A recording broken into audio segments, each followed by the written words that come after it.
Hey, board buddy, so we back again on the road, another episode. Now, got some more real life situations going on. So we gonna talk about it a little bit. Real life dog talk for y'all. Give y'all something to ponder for a second. As a breeder, right? And I want everybody to hear me loud and clear. Breeding dogs. When you gonna be a breeder, and you talking about breeding dogs, that means you gotta be willing to share potentially some of the better dogs, the best dogs, in fact, with others for free. I know that sounds crazy, don't it? But why is that? This goes out to all purebred dog breeders in particular, because guess what? When you put these dogs together, every single dog is not going to be market for the market. It's not going to be for the market. It's not going to be for the sale. And if you're not willing, this is where breeders fail.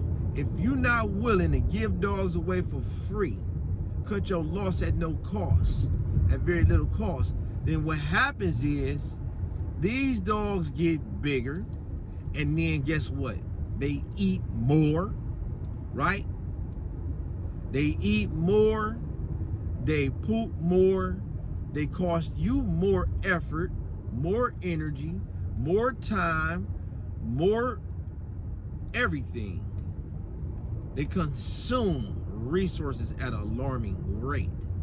And what I'm seeing is some people feel like, well, I'm investing too much money. I have to recover some of my money. I have to get something back.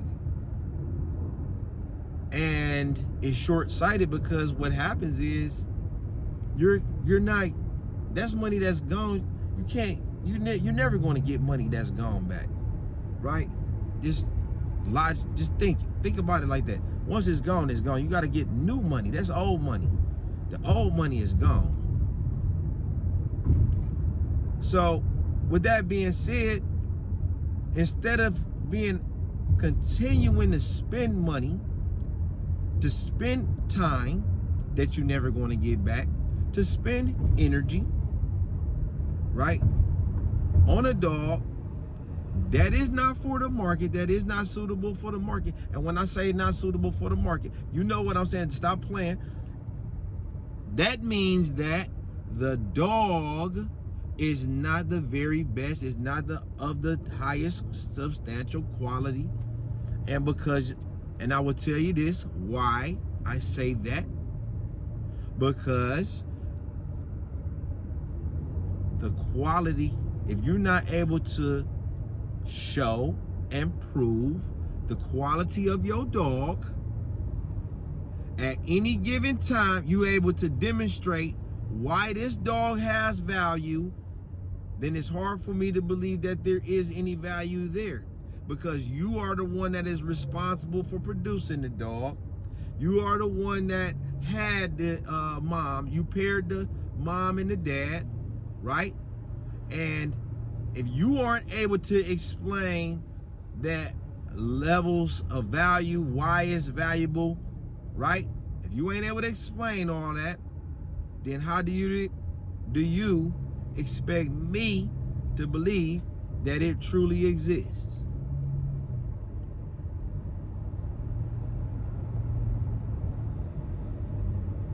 How do you expect me to believe that it truly exists if you are not able to demonstrate the qualities of your dog? And this is coming from experience. So we're gonna bring y'all up to speed, give you some good information that you could use and need. This is really important information. some things to think about before you decide to become a breeder. Because the breeder, as a breeder, the best thing for you, the best thing that you got going, should be the dog. You should always be able to say,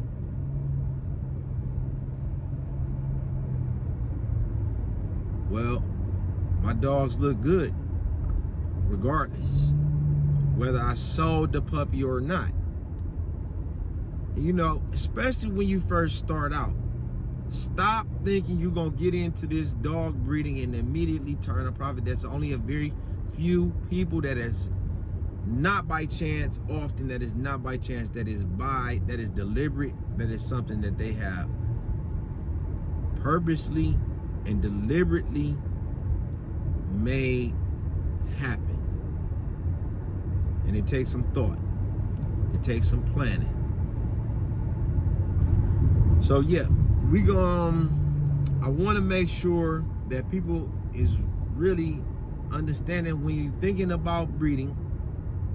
Breeding is something that you do as a service. When you're a breeder, you become a servant.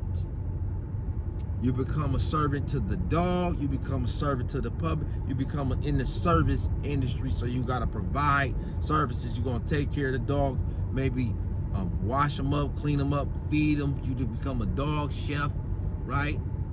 Mixing up dog food. You become a dog trainer, right? Because you want your dog to be behaved, so you have to learn these different things and do these different things. And you're going to do these things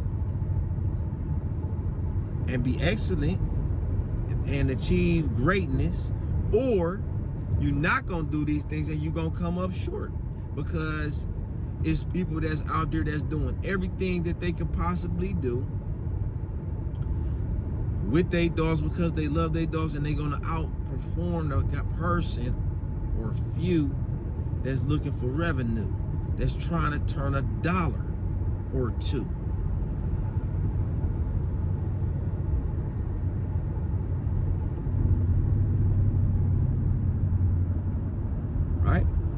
Right or wrong, correct me if I'm wrong.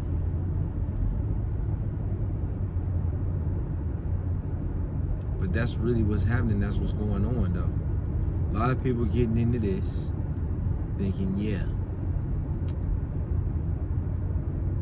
I'm gonna be a breeder. I'm gonna be a breeder and I'm gonna be up quick. Because guess what? If I get a dog, say I call it, the dog costs $5,000. And then in a year, she gonna have puppies. In a year, she gonna have puppies. And then I'm gonna sell puppies. She probably gonna have at least 5, 10 puppies. And then I'm gonna sell the puppies for $5,000 a piece. And I'm gonna make 10, 15. I'm gonna make 10, 15, 25,000 off of 5 puppies. Or maybe even more. And that's just off the first litter. And then I'm gonna breed her again. And on the second litter, I'm gonna make another 25. I'm gonna make $100,000 off of dogs in 1 year. It does not work like that. I don't care what type of businessman that you are. I don't care what type of success that you done had working on trucks or racing cars or riding bikes or shooting pool or shooting hoops or bowling, right? If you're not into dogs and animals and cultivating, say that again, cultivating,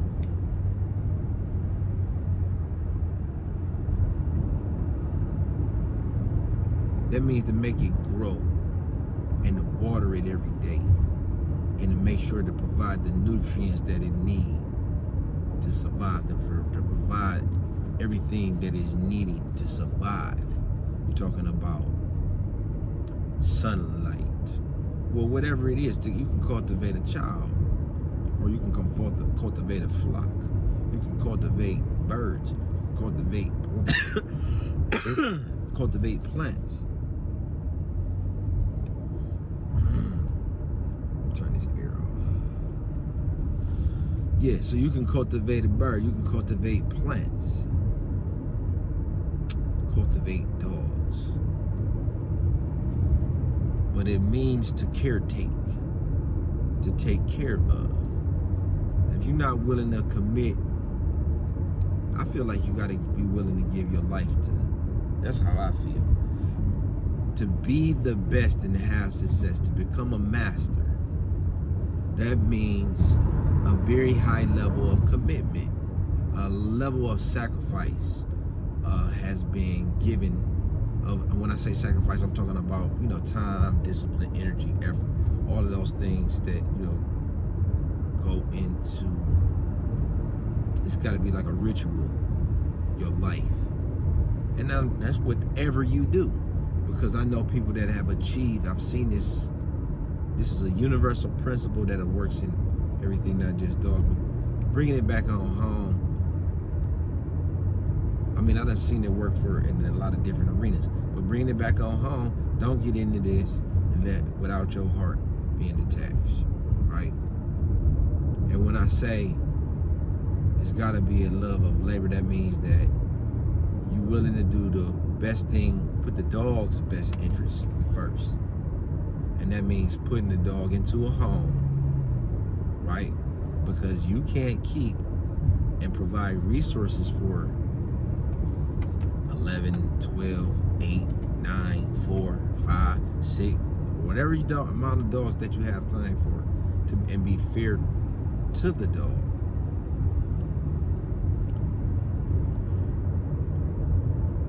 So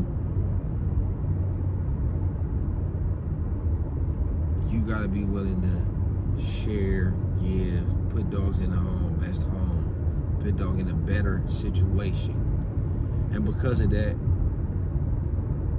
the universe will put you in better situations, because that is the energy that you're willing to commit to the universe.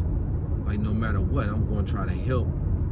I got to do what's right by the dog if I can, right? If I owe the dogs that, to do the best for them that I possibly can, because that's what they're going to give me in return. And the more that I give them, the more that they are able to give me. And when you think about any relationship like that, when you start looking internally, what am I in control of? What am I giving? What am I giving? What am I willing to commit to see this mature into success? And when you want people to be fulfilled, where you get fulfilled from success of others, or cheering people, contributing to the success of others, because that's what it takes in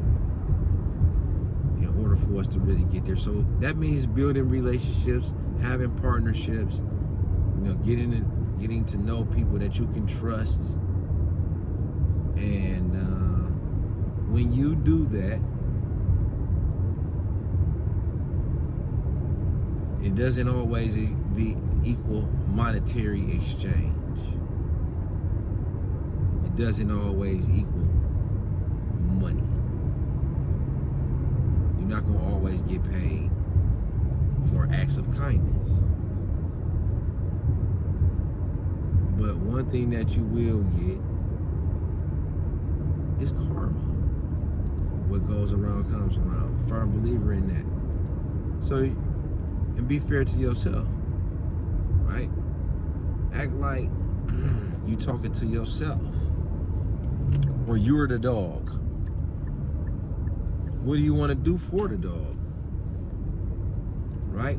What would you want if you were a dog? And when you're thinking about it, things like that, you're going to be much better off because of it. the way that I look at my dogs.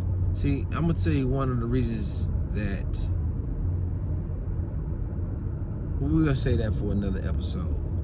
But yeah, I was gonna say one of the reasons that we have such a great relationship, me and my dogs, but it's really not based so much on affection. It's more about respect. We have a respect for each other, an expectation for each other, right? Well, at least I hope the dogs hold me accountable. I feel like the dogs hold me accountable. But we'll get back. I'm gonna get back with y'all coming soon. We're gonna keep this thing rolling.